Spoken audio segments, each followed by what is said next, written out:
The Nuggets needed a feel-good win, and they got one because the Kings came to town.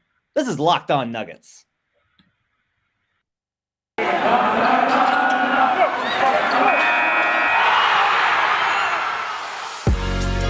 You are Locked On Nuggets, your daily Denver Nuggets podcast. Part of the Locked On Podcast Network, your team every day.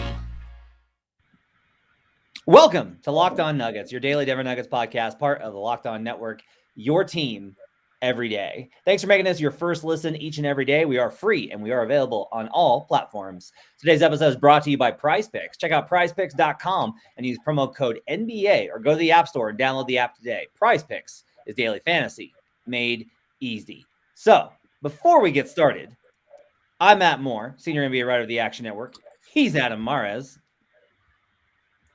director of content for DNVR, thednvr.com, recovering nicely from a bout with COVID. And for those of you listening, joining us from Serbia, home of Nikola Jokic, I do want to say, Hristos se rodi, Adam. Oh, Vestilo se rodi, Matt. Okay. Adam said I needed to say that. So I said that. Trying to get you some brownie points with the Serbians, man. I'm trying to teach you. I'm trying to culture you here. Well, maybe we can after I do that, because you want to visit Serbia very badly. After that, maybe we can rehab my Argentinian connections and try and get back in. We're gonna have to work That's on gonna be a long one. Kings face the Nuggets tonight in Denver. I was not able to go to the game out of some not COVID problems, just concerns. So wasn't able to make it out there. However, the Nuggets get a not super convincing, not seamless, but I think if nothing else, this game might have been good for Nuggets fans' soul because it was fun. And we talked a lot about, like, I was on Ryan's podcast and you and I talked about it, about how like the fan base has been morose. The Nuggets pushed the pace in this one. The Nuggets got a great game from Jokic. The Nuggets got a great game from Bones. The crowd was up. The ball was popping a little bit throughout this game. And this felt like a more fun win than the Nuggets have had in quite a while. There's no question about it. I mean, they won looking like themselves. I'll say this too. Like, there's a lot of little takeaways and things you can have from this one. I thought the Nuggets played confident tonight for the first time in a while. They looked like they were like, hey, we got our guys back. All right, let's go. And even though there were some bad moments in this, like really bad moments in it, there just was there were moments where you're like, oh yeah, this team doesn't, they're not terrible. They're good, actually. They can be good and they can be great in stretches. I liked how much they pushed. Jokic in particular was running the floor. I actually did a rewatch on the Kings broadcast, which was humorous because poor Katie Christensen is just like, when Jokic is beating your two bigs down the floor, you're probably in trouble, and like just various things that you could just tell that she was like, oh my God, this team. But the Jokic pushed the pace. Aaron Gordon pushed the pace. Will Barton pushed the pace. And JaMychal Green starting really pushed the pace. I want to get into J-Mike in a little bit, but Joker was like... One thing real quick, though, about this announcers, though, it's funny when people say that. Like, Jokic is a really well-conditioned athlete. Yeah. And, like, the speed in the open court, sure, if there was, like, a one-time down court who's faster, yeah, most centers are going to beat him. But I think Jokic is in better shape than most people by virtue because he's been carrying this team for 2 years straight. Like, I know I get why people say that because he's big, but honestly, he beats a lot of people down the court. Well, two things here. One, you're absolutely right that there's a false perception about him. Shout out to the recovering Markeith Morris. Markieff Morris. Hope he feels better as he continues to call people sloppy fat boys. And two, what Katie I think was actually more referring to was she was trying to say like, look, you can't let Nikola Jokic MVP beat you down the floor. In part because she was like, they're getting in mismatches because Jokic is beating them down the floor and getting sealed on a small. Like that's what she was trying to say. It wasn't necessarily like Jokic is too slow. They were like, you have to get back. You can't let this guy get into open floor versus a mismatch. Jokic, I thought, was like pushed the pace tonight. Really impressive. Control of the game. Look, the plus minus goes to a 0 as the game goes on for various reasons. And we can talk about kind of the struggles that they had in the other starts. Plus 12 in the first stint.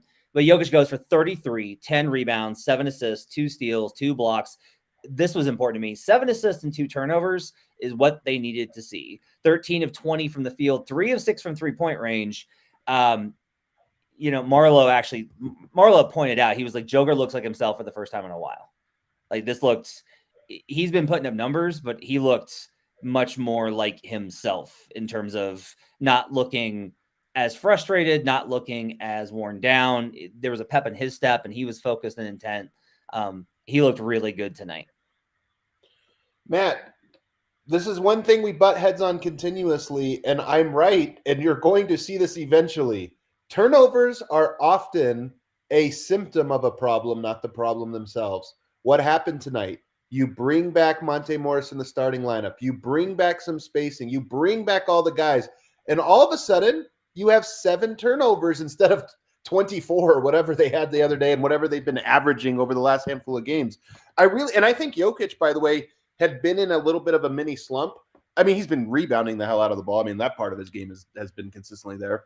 But I honestly think part of why he was so dominant tonight and looked so good and was so efficient and everything else was because finally, for the first time in 3 weeks, they've had to guard him honestly.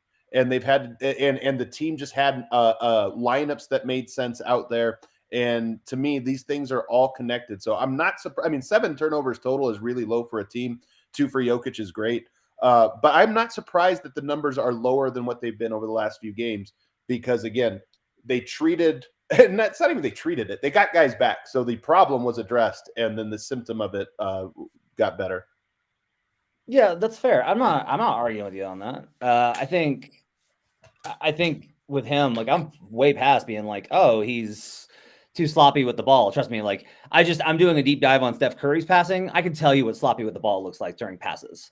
Jokic is not really like that anymore. I would say more that it's just been problematic that they haven't been able to generate assists because guys haven't been able to make shots because, like you mentioned, they haven't had the guys. I totally agree with you on this. I don't think that Jokic's play was contributing to the turnovers. I think that the Nuggets' inability to have personnel that could threaten the opponent led to low assist and high turnover games. So, I agree with you, I guess is what I'm saying. I'm not arguing with you on that. I do think, though, that when the Nuggets turn the ball over less than the opponent, they win because they do. That's just true. And that's for most teams. Do you have anything else that you want to touch on with Jokic, or do you want to move on to somebody else? No, we can move on. I'm sure Jokic will be sprinkled in with some other things here. I mean, he shot the ball from 3 well tonight as well, which is kind of important, but we'll get into some of that. Yep, still 10 rebounds, still double-double, 3 assists shy of a triple-double. The defense was great from him tonight. I thought he had some really great sequences to get blocks and key sequences. So I just thought he was fantastic tonight. I thought I loved how much energy he had. And I'll also say this, we've kind of mentioned, we've talked about his frustration, just looking around at the team and just how they've played and the guys that are out there. He was eagerly calling for the ball in transition. Gordon was finding him and you could tell that he was all right, yes. Jokic looks satisfied with this game. Does that sound wrong? No, I think that he had a lot of pep in his step tonight, and I'm sure it had to do with how frustrated he's been for these last few weeks and him just kind of knowing things are going to be a little bit easier now from what they were.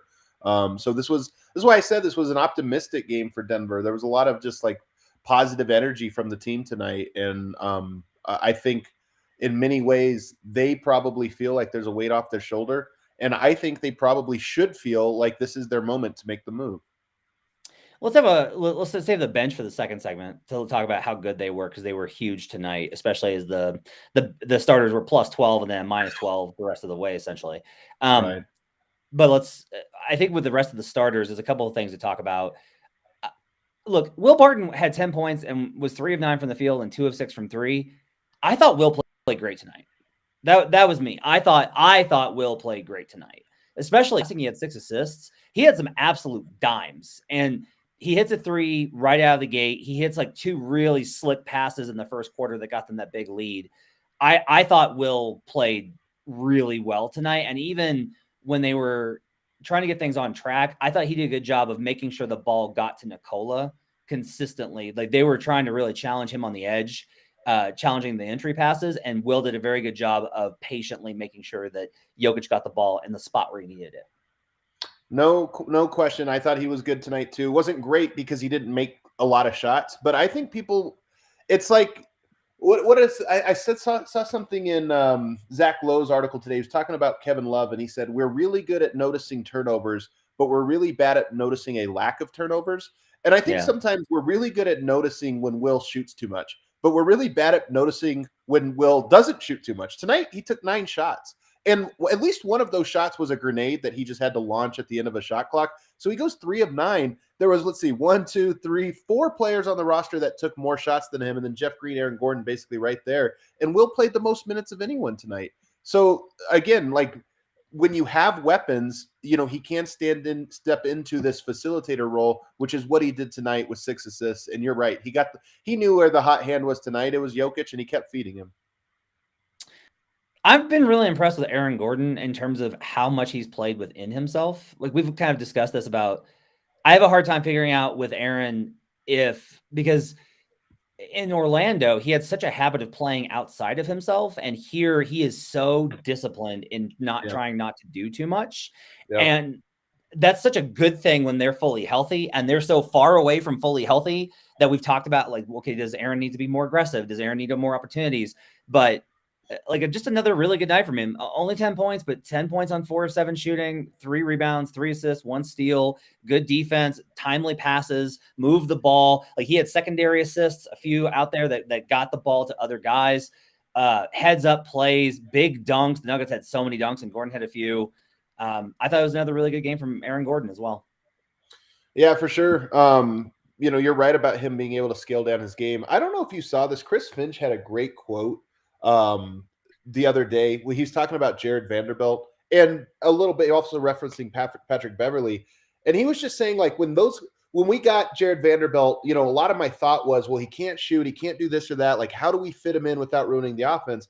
And he said, the truth is, when you have a good offensive team, sometimes you need guys that just don't shoot.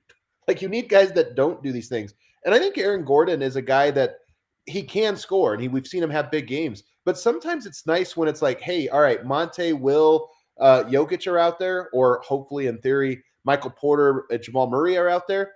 It's nice for a guy to be yeah, I don't need to shoot. I'll just kind of fill in the gaps. And he did a good job. Tonight was a fill in the gaps game for Aaron Gordon.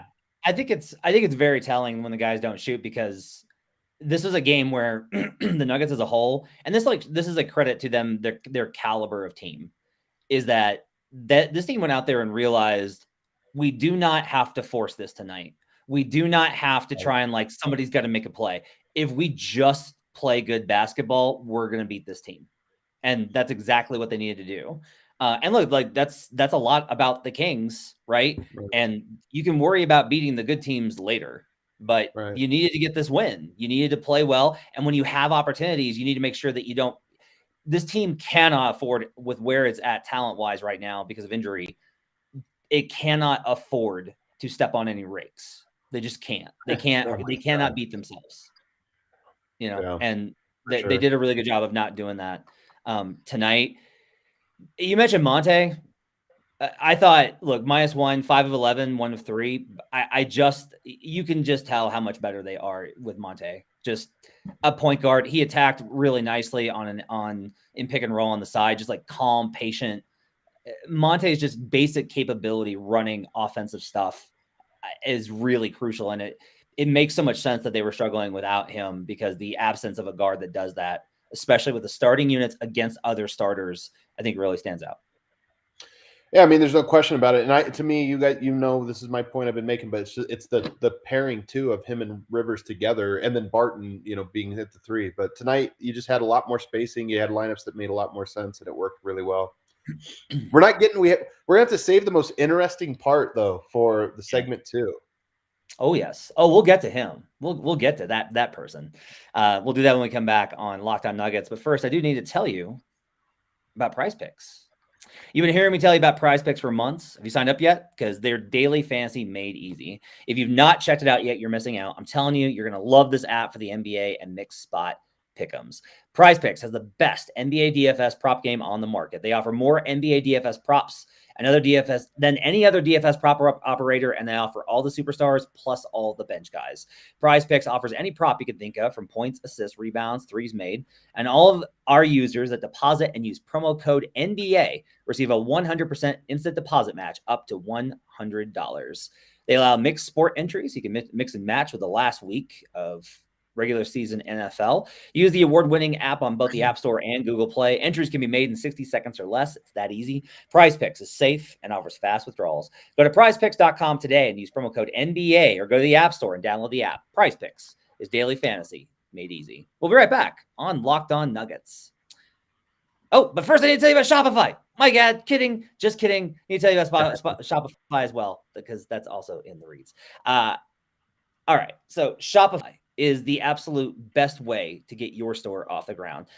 Shopify gives entrepreneurs the resources once reserved for big businesses, so upstarts, startups, and established businesses alike can sell everywhere, synchronize online and in-person sales, and effortlessly stay informed. Scaling your business is a journey of endless possibility. Believe me, we started selling some random types of revenue, and then later we are selling big name brands like Shopify and McDonald's and other things. And we're not stopping there, because success is a million milestones on a forever evolving path. Like ours, Shopify powers millions of businesses from first scale to full scale. Reach customers online and across social networks with an ever-growing suite of channel integration and apps. Gain insights as you grow with detailed reporting of conversion rates, profit margins, and beyond. More than a store, Shopify grows with you. This is a possibility powered by Shopify. Go to shopify.com/lockedonnba, all lowercase, for a free 14-day trial and get full access to Shopify's entire suite of features. Grow your business with Shopify today. Go to shopify.com/lockedonnba right now. Shopify.com/lockedonnba. Now we'll be right back on Locked On Nuggets.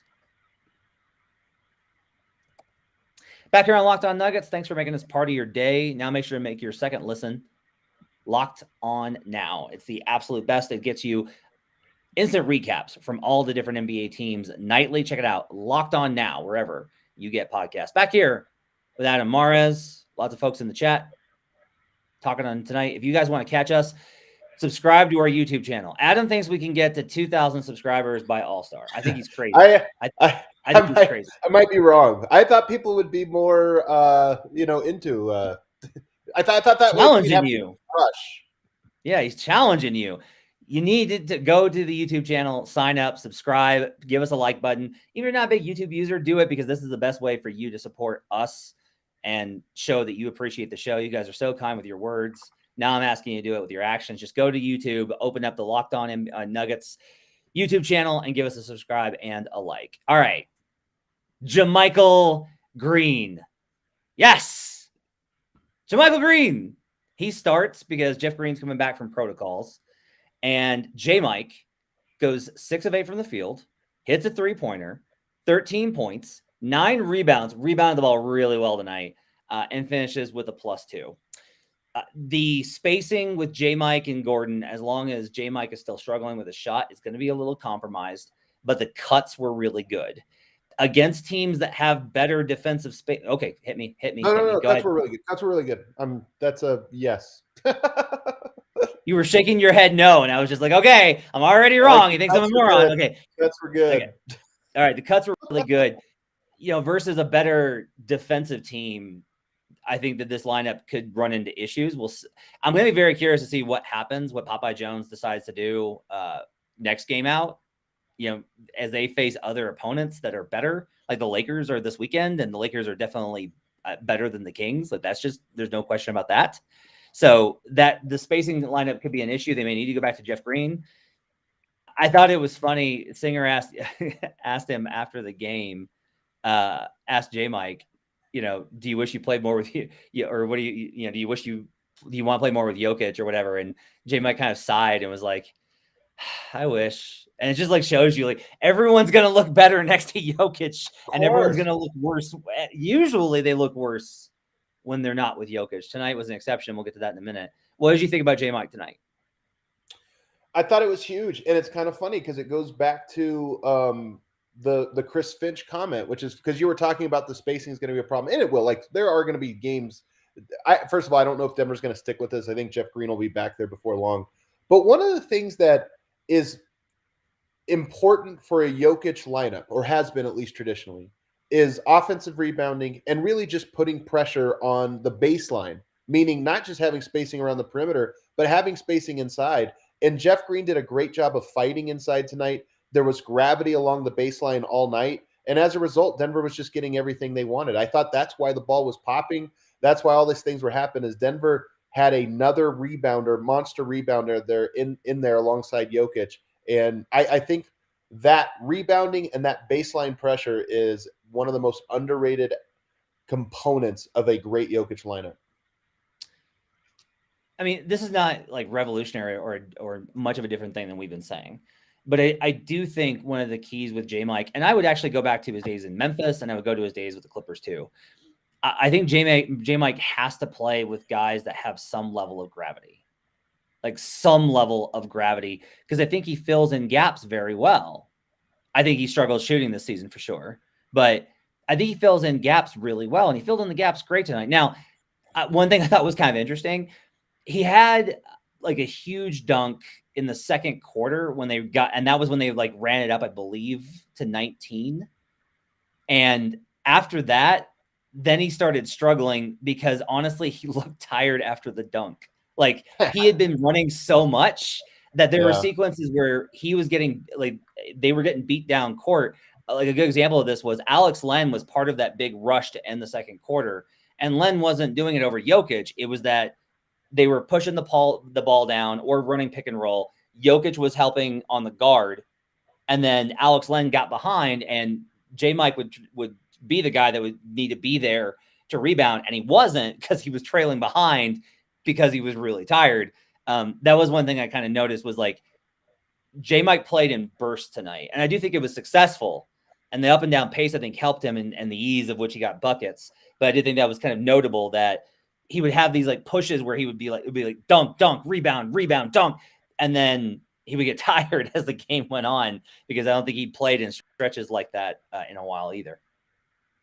I like this comment here that I'm seeing from Dylan Stone too. It's just a big boost. Having another rebound allows Jokic to tear it off on the break more. And maybe that is why Denver was out in transition so much, is Jokic is not having to grab 20 rebounds. I mean, maybe that was part of it. I mean, I'm at least open to that theory. He was great tonight, and I'm happy for JaMychal. It is funny that everybody that plays with Jokic is great. I mean, we're only 4 games removed from me thinking, oh, Bull, interesting. When he plays 10 minutes alongside Jokic, you're like, wow, look at this guy. He looks great. But no, JaMychal looked really good tonight, and Jeff Green looked really good with the second unit. Yeah, the Kings started this game going really small with Damian Jones, and it was a disaster. Len was much better. Len wound up with 18 points on 7 of 11 shooting, 10 rebounds. Like most of these were just like putbacks and easy stuff. Like but I thought he had like one dunk on Jokic. I thought Len, I was super out on Len when he was a high pick in Phoenix. I was like, this guy is terrible. And then by the end, I was like, Alex Len's been bouncing around. Alex Len's a decent like NBA veteran center. He's like a very, very poor man's Jonas Valanciunas. Thought he was pretty good tonight. They missed Rashawn Holmes. He would have given them a lot. His absence really hurt them tonight because Tristan Thompson and Damian Jones were both absolute barbecue chicken on the inside. Yeah. It's funny, man. Damian Jones was allowed to get real physical with Jokic for a stint in this game. Not really the whole game, but there was a stint that I was like, it was like 5 possessions where I'm like, what's going on right now? Why are the officials allowing? And Jokic clearly was upset too. I mean, I thought Jokic was going to get a technical and toss from this game. Instead, he almost got a technical, and then he just started going. Not at the officials. He started scoring a bunch of baskets and then like staring down the officials afterwards. So he turned that frustration into a positive. But I will say, as much as it's frustrating, I will say this. There were 3 sequences I actually watched where I was like, wow, I'm surprised he didn't get a tech. And it was good that the officials let it go. Like they just of course let it go. So I think 9 times out of 10, it's a good thing when the officials let those kind of things go. Let a guy vent. I think I am of the opinion it depends on how much you're showing them up. Jokic, why? Why because does the it matter refs if you're showing them up? are just trying to do their jobs. They deserve Okay. respect to doing their jobs. But why isn't part of their jobs being shown up by the people who we are there to watch? No, like I'm just saying, like what I mean by shown up is that's a bad phrasing. What I mean instead is like making a spectacle of it and like the stuff that Draymond Green does, right? Where he like runs the other end of the court, like some of the stuff. The histrionics get a little bit on my nerves sometimes. I'm just like, come on, guys. But Okay. so that's why. So that's really what it is. Is it gets on your nerves? I mean, I'm being serious about this point. I don't know why referees need to worry about like they should be an emotionless. Like they're officiating this game emotionless. So the idea of like, oh, somebody's really giving me the business now. I'm like, so what does it matter? It's just to me, it's the same as like taunting. Like, why do we care? It's bad. It's a sport. Guys are emotional. Let them express that. As long as they're not being like violent or using language that's inappropriate. I don't know that it's bothersome. Okay. Okay. So let's talk about the bench because they were fantastic tonight. Huge runs from them, especially bridging third and fourth to put the game out of reach, which meant that the starters' continued issues weren't meaningful. Who do you want to start with? There's Bones, Jeff Green are both definitely worthy of discussion. Who do you want to start with? We can start with Bones. I think people are more interested in him, even though both were interesting. The shimmy, the drifting layup, that with the shimmy afterwards, that was amazing. The step back three from 900 feet was certainly something. He was. I have more confidence, to be honest with you, in his dribble drive game right now than I do his 3-point shot. And he made 3 threes tonight. He went 3 of 6. So maybe he broke out of a slump. But his dribble drive moves, man, the more spacing you give him, the more I'm like, yeah, guys can't guard him one-on-one. There's really not that many guys can. He has so much shake. Yep. Like he just has. There are guys in the NBA that are just line drivers. They're just like, I'm just going to blow past you. I'm faster than you, and I'm just going to get the edge. The guys that have that shake, those guys carve out 15-year careers. Yeah. Because but I think he has both. Because the thing about him is he does have that good little like dribble through the legs move. But when he goes, it's so cool. Like he has long strides and a quick first step. So it's the combination that makes you so off balance. Yeah, so he was terrific. Big boost from him. Good to see that he could break out. Maybe this is the start of like a little rush for him after the inconsistency. And like, look, you mentioned this, I think, on the last show. Is the pattern has been the same with him. He gets hurt, he comes back, he struggles, he stabilizes, Right. he plays well. He gets hurt, he comes back, he struggles, he gets better, he plays well. So, but this is, I think it was really good for him to have a confidence builder. You mentioned like the Nuggets played so confident. He and Barton both played with an extreme amount of swag tonight. Just a ridiculous amount of swag. Bones' swag is so funny to me because he so clearly loves that kind of stuff. And it's fun. It's like cute. It's this or that. Like I dig it right now, but there is a level of me where I'm kind of like, yeah, that's a young player that doesn't know anything right now. Salsa. It almost reminds me of the Wancho, like, shaking his hips on the sideline of a playoff game after making a three. It's like, there's a little level of that where I'm like, hey man, calm down. 18 and 18. Let's build up a little momentum here, but hey, it works for him. Green. Woo! The dunks tonight. Yeah. Woo! Jeff Green. Woo! So wild. Team high plus 15. So he looked really good with the starters, and then he looked really good with the bench tonight as the roll man. What do we make of that? I don't know what to make of it. Last year he was a good roll man for the Nets as a 5. It was the second unit. Part of me wonders. It's a funny question because I like him with the starters. Like if that was the question now becomes like, how do you start to stagger things? And I do like him rolling to the rim with that second unit because he is so much more athletic, even than a JaMychal Green, that I feel like it almost works or makes them more dynamic in that way. So I like it. I thought he was great tonight. I thought he brought great energy. And after the game, Popeye Jones, who this might have been Popeye Jones's last coaching. I don't know. Like Michael Malone should be back shortly. It's no guarantee he will be back on Sunday, but we'll see.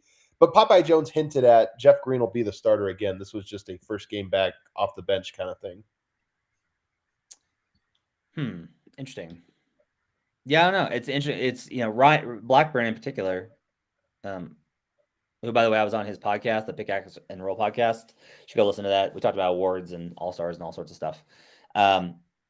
He was talking about how like this is like he really thinks this is something with using Jeff Green as a roll man.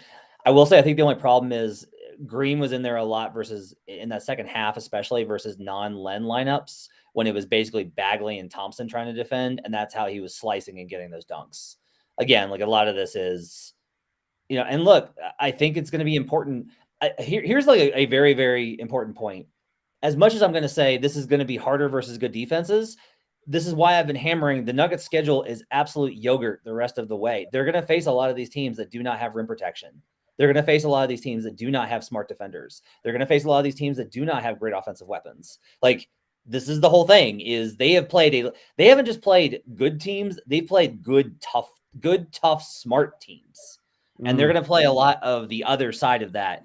And having these kind of options to be like, all right, we're just going to tear you up with Facu, Jeff Green, pick and roll to get us a +6 in one of the stints, right?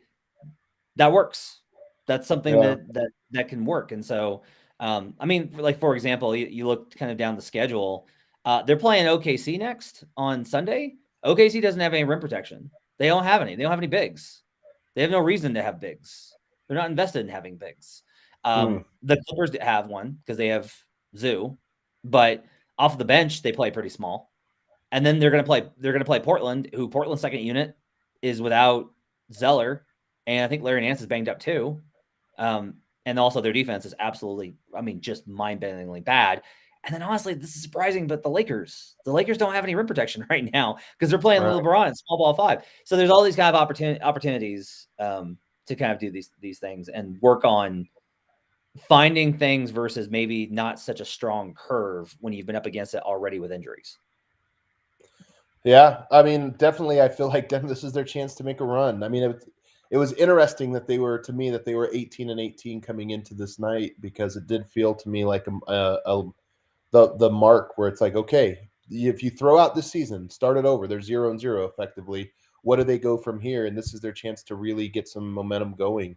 The Clippers are still very shorthanded. Then you have a 6-game road trip or homestand after that. So to me, this was a very encouraging start to what I sort of consider stage 2 of a 3-stage season. We had stage 1 just ended, stage 2 just began, and then stage 3 is whenever Jamal Murray returns. I like this. I like this take. I like this. I always say the teams are basically 3 teams throughout the year at least. Sometimes they're 4 or 5.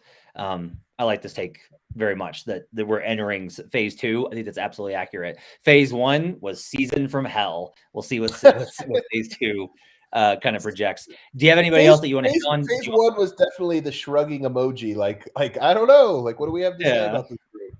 Yeah, what do you say? Do you want to talk about Facu or Zeke in this game? I don't know if they were particularly noteworthy. Facu made some big plays down the stretch. This game never felt like Denver was going to lose. I guess I shouldn't say that. There were early in the third quarter when Denver blew that lead like this. I was like, okay, let's see what happens. But down the stretch in the fourth quarter, I never thought Denver was going to lose. But Facu made a couple big plays to seal the deal. I agree. Facu sealed the deal.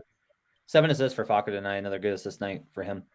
Let's take a break. We'll come back and we'll bounce around the NBA and we'll talk about all of it means for the Nuggets. We'll do that when we come back. But first, I need to tell you about Built Bar, which is absolutely incredibly delicious. It is the absolute best of all worlds for whatever you are looking for in a protein bar. It's the new year, so that means New Year's resolutions. I have ordered a treadmill. I have signed up for meal service, and supplementing that will, of course, be snacking on Built Bar. It's a protein bar. It tastes like a candy bar, maybe even better than a candy bar. It helps you stick to your resolution because it tastes so good, you'll want to eat it. Under like other protein bars, it can be chalky or waxy. You want to eat healthy, but it gets so boring. By week 3, you're like, where's the chocolate? Well, Built Bars are covered in 100% real chocolate, but they're still just 130 calories, 4 grams of sugar, 4 grams net carbs, and they've usually got 17 grams of protein. So you can absolutely stick to those resolutions using Built Bar. It's absolutely phenomenal. So many flavors to choose from. Coconut almond, peanut butter brownie, raspberry, cookies and cream is my favorite. I love cookies and cream. Salted caramel, mint brownie, many more. In fact, Built is always coming out with new limited time offers. Check out Built.com often to see what's new. Go to Built.com and use promo code LOCKED15, LOCKED15, and get 15% off your order. Use promo code LOCKED15 for 15% off at built.com. We'll be right back on Locked On Nuggets.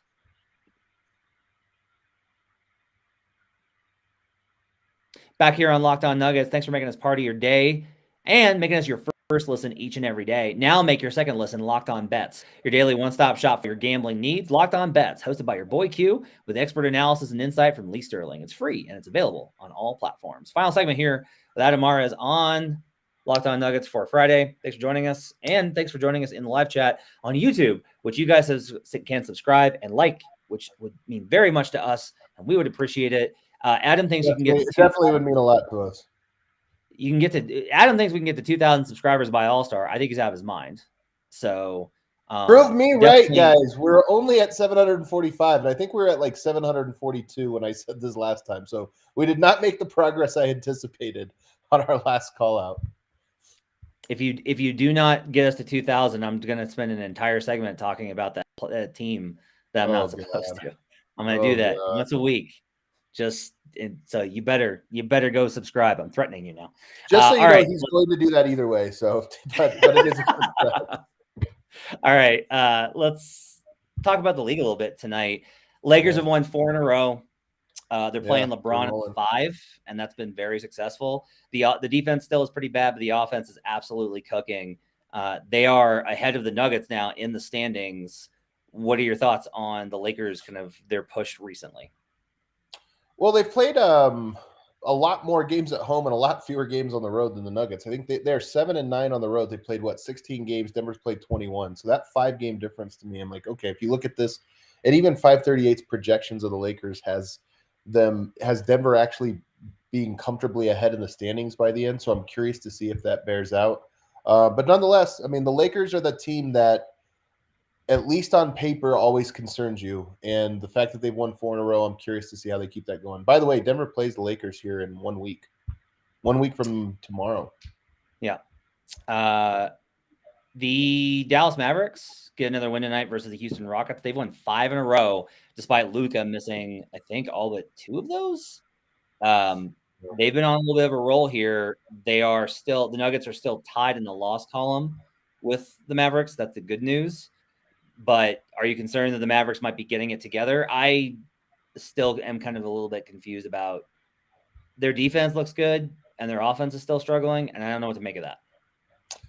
Yeah, I mean, I'd buy the Mavericks a little bit less, but it is interesting that both of those teams, plus one other I'm sure we'll talk about next, is rolling right now. I mean, it's Denver kept losing those games earlier, and everybody else kept losing, so they didn't move in the standings. Now teams are starting to go on a winning streak, so we'll see how that holds. Yeah, you're mentioning the team that's been on a roll. Memphis Grizzlies have, I believe, the second longest winning streak in the league. The Bulls have a 9-game winning streak. Grizzlies 7 in a row. They are 4 games up still in the loss column. Still only 4 up on the Nuggets in the loss column. Like, Nuggets have slipped a little bit. A lot. That 4 seed is still within range. 4 is a lot. 4 seed is still open, but 4 games is, that's not nothing. I mean, Denver would have to really go on a run. But here's what I'm going to tell you, Matt. I've upgraded the Memphis Grizzlies. I am now buying them as, I think everybody's kind of penciled in that 4-5 matchup of, whether it's Lakers, Clippers, Mavs, Nuggets, whoever it is, just get to that 5 seed. Then all you have is the Grizzlies. And I still think I'd rather play the Grizzlies than the Suns or Warriors or Jazz. But that Grizzlies team, I'm starting to believe they should and will be favored if they get the 4 seed against any of these other teams, because I don't think they're this token, just things are breaking right. I think they're a good team with a lot of really good players. They're really interesting because they have this really good record versus teams over 500. They have the most wins in the league versus teams over 500, and they have a pretty middling record versus teams below. So I'm trying to figure out, we mentioned teams are usually 3 different teams throughout the course of the season. Memphis has already been 3. They were one team to start the year where Ja was a big minus, but they were winning games anyway because of the bench.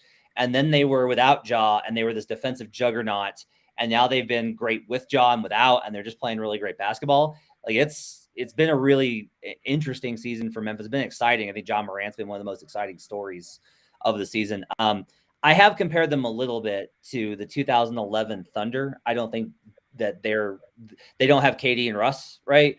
but that team actually made the Western Conference Finals. I don't know if the Grizzlies are going to make the conference finals, but I'll say this. I think the Grizzlies are going to lose to whoever wins the West. Does that make sense? I mean, that's an interesting prediction. It's possible. I mean, they're a really, really good team. I will say this. They were 10-10 at one point this season. They're now 26-14. They had a 5-game winning streak. They lost 1 game. They had a 5-game winning streak.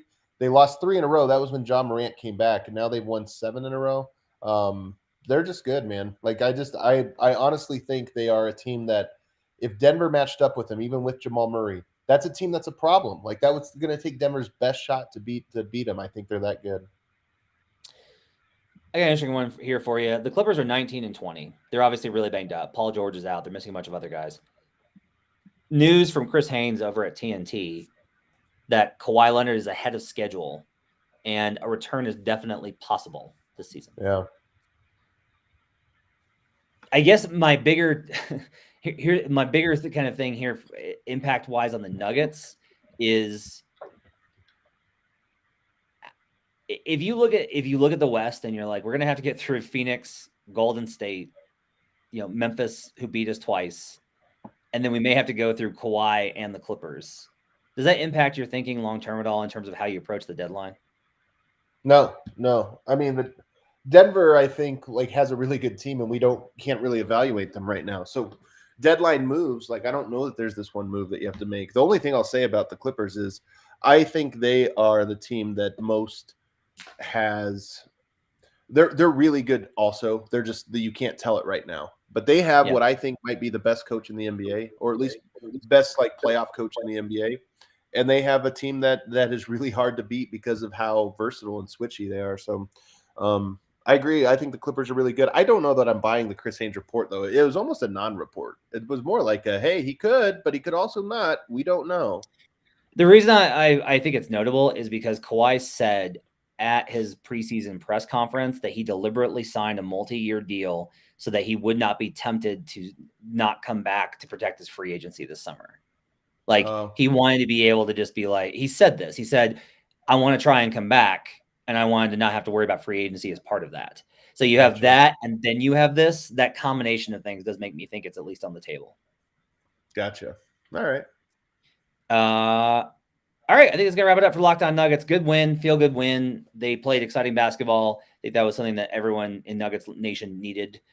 Thanks for joining us. Thanks for joining us in the live chat. Make sure to jump on YouTube and subscribe and give us a like. Make sure to rate, review. Spotify can do that now. If you're a big Spotify listener, we're on there and you can give us reviews on there. We'd love to see your reviews on Spotify as well. Thanks so much for joining us, everybody. Have yourselves a great weekend, and we'll see you guys again on Monday for another edition of Locked On Nuggets.